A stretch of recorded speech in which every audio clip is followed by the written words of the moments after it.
Men of Reddit, what instantly turned you off a woman? I thought maybe we could try an open relationship. After I caught her ing one of my friends.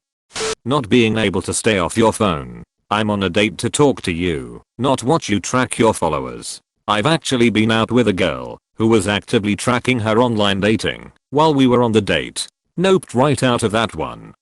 My second date with this one girl was going to a Christmas party of mutual friend. After we were there for a little while, she started talking to this other guy and they went to some corner where no one else could interrupt them and talked for an hour. When they were done talking, she immediately told me she was leaving and up and bounced. Totally turned me off, so I didn't talk to her again for a while. A month later she reached out and was like, "Why haven't you called me?" I was kind of dumbfounded that she would actually ask. I didn't have anything else going on at the time, so I figured we could try again, but the Christmas party left such a bad taste in my mouth I couldn't even feign interest. This is what my coworker did to me. Asked me out, we went out, she danced with other dudes, and then came back to the table with 2 drinks and set them down and started drinking. I assumed the other one was for me, and took a swig. She looked annoyed at me, and asked me if that was mine. Then she looked exasperated, and came back with another drink, and explained to me she was trying to pick up this dude, and took her 2 drinks over to some guy's table. I gathered my shit to leave, and she stopped me before I hit the door saying that if this guy didn't wanna take her home she would need a ride. Still I just nodded and left. Stopped talking to her altogether. Later on she wrote me a note saying stuff like, "Why haven't we followed up? And I thought we liked each other," and so on. She couldn't understand why I lost interest in her. When she thought the appropriate response to me saying something she didn't agree with was a slap across the face. She had gotten into a fight with her friend because of something she was completely in the wrong about. I made the mistake of calling her out on it. Oh, I have a strong policy on this. A girl gets one warning not to face slap me again. If it ever happens again I walk right the f at k out of the situation and never speak to them again. I don't give a flying f at k if it's in jest or not that hard. I had one relationship where I literally became a black and blue punching bag and another where the I'm joking slaps left my face sore for days. They both started out playful and quickly progressed to abusive, and that's not a ref at king game. I don't hit you in the face for any reason. You do not hit me in the face for any reason. I don't give a shit how angry you. Had a girl I dated, and we were pretty into each other. One day she got extremely upset with me for saying something pretty innocuous, because it reminded her of something from her past. I said I'd remember not to bring that up in the future, and apologized, though that didn't seem to suffice. It appeared I was to be punished or treated poorly for it. I asked if I could get a pass on this as there was no way I could have known what I said would have bothered her, but no. I asked her if there was anything else that really set her off like this, and she said yes, though I'd have to find out on my own. I asked if there was anything I could do in the future to avoid upsetting her or causing one of these situations, and again she angrily said no. I was getting a little perturbed by this point and asked if she was really blaming me for saying something harmless that I had absolutely no idea would set her off that way, and she said yes. So I tried to reason with her one last time. So you're telling me that there is a minefield out there, that you know where all the mines are, but refuse to tell me, and that if I step on one of these and it goes off it is my fault and I should be punished as a result. Indeed she did. We were supposed to go out for supper, but I told her I wasn't hungry, got in my car and went home. If you're going to create the path and conditions of failure for our relationship, you can trust that I will find the shortcut every time. Laziness. Work 2 bullshit jobs so ends can meet, and she stays home reading fanfiction for Supernatural and Twilight crossovers all day. No chores, no cooking, cleaning, just fanfiction and trash producing. Kinda killed my interest fast. Why the f at k would you live with that? Tried to make a relationship work. I did everything in my power to make it work, but when I was the only one doing anything, I might as well have had a pet rock for a partner. I'm not with her anymore, thankfully. She wasn't a bad person, but she needs to really find herself. Told her friend in public that my mom was stupid and made fun of her for 20 minutes. She didn't know my mother's friend was sitting next to her in the restaurant and heard the whole thing. We were in college and in a different town, which made the whole experience for her that much more unfortunate. I was done, particularly because my mom was nothing but the kindest person to her and made every effort to make her feel welcome when she visited. I had a girlfriend recently, only lasted about 7 months, and this is one of the reasons I, in the end, couldn't stand her. Every time she talked about something, and I thought she finished speaking, and I started to speak, she continued speaking, but in slightly louder tone, as if I rudely interrupted her. And if I happened to do it again, she just went from loud to louder. Her speaking pattern was filled with pauses, so it was very easy to mistake one of those pauses for a finished sentence. Had a girl in high school do this. We dated for a year, and then she broke up with me. 3 months later I get a new GF. I had not heard from old ones since breaking up with her, mind you. She calls me like 4 days into our relationship and is screaming at me for cheating on her. What? You broke up with me, I tell her, and she says no, I was testing your loyalty to see if you'd get another girl right away. I hung up on her dumbus. She called me a few more times with similar stories of how it was all a test and I failed BATCH. It had been 90 days without even hearing from her.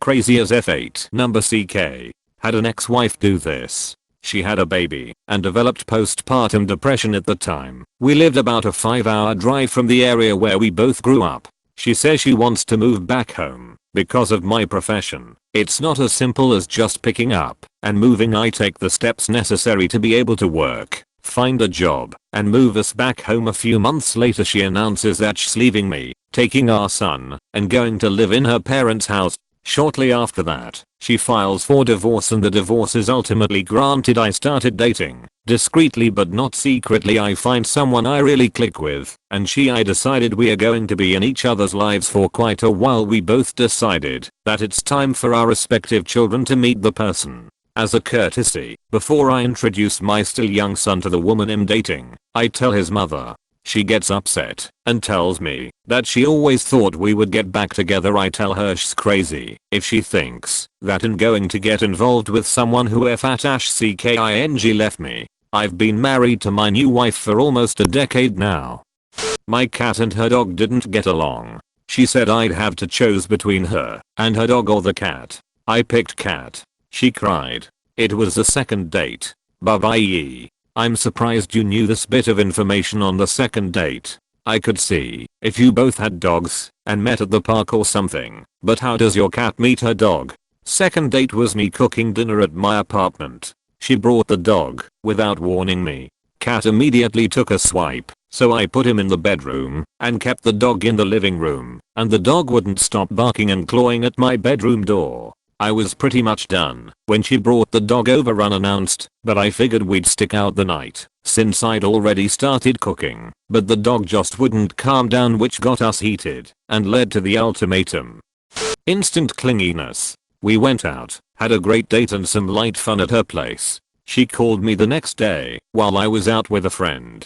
I didn't answer. She then called me over and over again until I finally answered. We are talking about 10 to 15 calls in a row, and when I answered I asked if anything was wrong. Since she kept calling, she said no and said she just hates texting and prefers talking on the phone. I had to calmly explain to her I was out with a friend, and if I don't answer, I will call you back, but calling me over and over makes me think it's an emergency. We tried one more date, but at that point it was awkward, and I was no longer invested. Also had one girl text me over 130 times in one day after one date. It was worse, because we worked at the same place, albeit different departments. It surprised me in both cases. I thought they were out of my league. Have a buddy going through divorce. Hooked him up with a friend's number after getting her permission. Dude texted her 963 times in less than 24 hours. We are talking long ass diatribes and novel-worthy paragraphs. She reported him for harassment and blocked his number. I had to sit him down and explain that there is no need to send that many fucking messages in a single day and watch him erase her number from his phone to keep the police from slapping him with a restraining order. Saying how my major isn't manly enough. I'm in nursing school BTW and love it. Edit. Wow, was not expecting this to be upvoted so much. Thank you all for your support. I hope to become an amazing nurse someday, hopefully either IQ or surgery, but I would love to do travel nursing too. Close bracket. Well, she's a TW at T. She told me she was going after her ex for a certain amount of money. That on its own was not the problem. The money she wanted was the $500 in shared living expenses she contributed over the 7 years they were together. She wanted every penny back. She thought that as long as they stayed together, then the contribution made sense. But if they broke up, then she got to live for free, retroactively. Food, mortgage, utilities, all of it. So she was contributing maybe 25% of the overall living expenses, but because he made 60-80k/year and she made 30-40k/year, she shouldn't have to pay a single dime of those shared living expenses over the years they were together, unless of course they stayed together. If she had done some calculation to figure out how much of that $500 went toward the principal on the mortgage and wanted that back, I'd have agreed 100%. But no. She expected her man to pay 100% for all share living expenses. I had been dating her for a couple of weeks and broke it off a week or so later. Edit. Sorry guys, that's $500 per month over 7 years. So she wanted $500 x 12 x 7 equals $42,000. $500 in 7 years. Where the H were they living? That $500 makes up 25% of the living expenses over 7 years. It sounds like she was seriously not pulling her weight financially, even accounting for the income discrepancy. When they complain about me being friends with other girls, yay, like I'm gonna cut out every woman in my life just because you're too insecure with yourself. The ironic moment when the girl who complains about you being friends with other girls is also friends with a load of guys as well, but sees no problem in that makes it so much worse. RIC, you've met my ex. All my friends are guys. I just get along better with them. I'm going bike riding with Sarah because she is literally the only other person that will ride with me. It makes me really uncomfortable that you guys spend so much time together. Weren't you at some guy's birthday at a bar until like 3 AM last Saturday? That's different.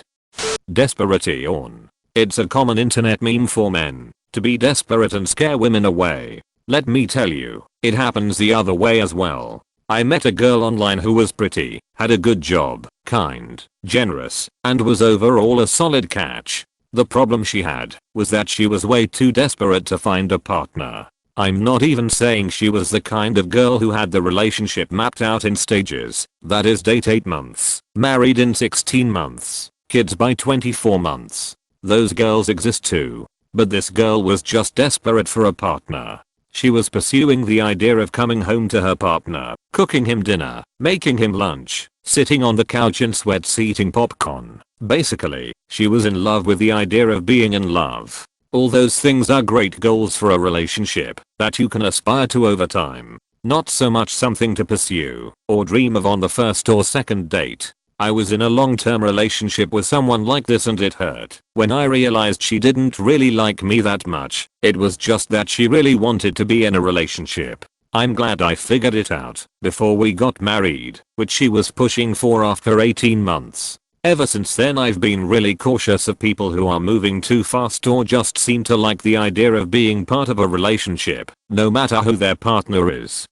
Giving ultimatums and having too many rules that will never apply to her if I play the reverse card. Basically a total cunt move. Girl I was seeing before made me choose between her and my friends. Bitch wasn't even there in my direst of need, but had the gall to restrict my friends from seeing or visiting / taking me out for a little night out. Unintelligent. You don't need to be a genius or super educated, but a girl who doesn't have a real opinion or foundation of knowledge about anything other than herself is a hard no. Don't care if you're an Instagram model, whatever that means. Pass. Next. When she got drunk, turned super angry towards me, then defended herself, and didn't remember it the next day. I hate people like this. There was a woman in college I was a casual friend with. She was cute and bubbly, which would normally be right up my alley, but for some reason, my attraction to her was met at best. At a party, she decides to entertain her friends by humiliating me. For some reason, She comes up to me and insists that there's a cat in the bathroom and that I should come play with it. I don't believe that for a second, but she asks me to humor her and go in anyway. So, to humor her, I go into the bathroom. As she shuts the door behind me, I see her turn to a friend and burst into laughter, shouting he thinks there's a cat in there. I figure that was really fucking rude, but whatever, since I'm in the bathroom, I might as well use it. As I'm washing my hands, I hear her shout through the door that one of my friends wants to show me her breasts. As this is another obvious and bizarre lie, all I can muster in response is okay. The bathroom door opens slightly, and some jock looking dude lifts up half his shirt to show his nipple before closing the door again, followed by howling laughter from that group of friends. I guess they thought I was a clueless enough loser that I had fallen for it or something. I don't know what her motivation was, as I didn't know any of these friends of hers. I just know that she was being an absolute jackass and that my opinion of her had plummeted. A couple of days later, on the college campus, she sees me in passing and comes up to me acting all bubbly and friendly like normal. Confused, I mention that she had been rather mean to me a few days prior. She quickly replies, "I'm a mean drunk, you can't hold that against me." I just said okay and never spoke to her again. Anyone who uses alcohol as an excuse to get away with shade tea is a terrible person. If you can't handle me at my worst, you don't deserve me at my best. Da fuck out to here with that noise.